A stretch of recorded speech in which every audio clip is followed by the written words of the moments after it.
when he was in West Point, and he would come home to visit my Aunt Hazel and my grandma, and grandma's gone by now, but to visit his and I guess was in the choir or something at West Point. I don't know, but he came home with these.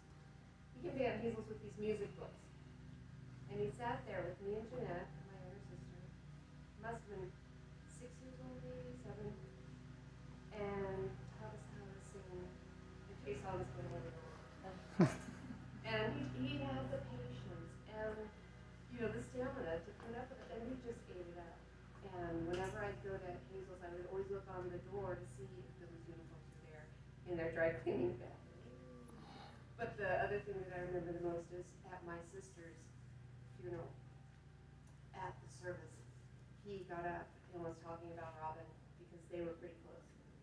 And he was telling about a trip that Robin had gone on with my cousin Joe, his cousin Joe, and Bill and Robin, and they were going through Big Sur.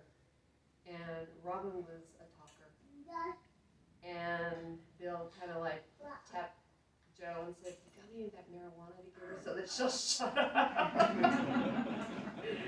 But it was like, oh my god.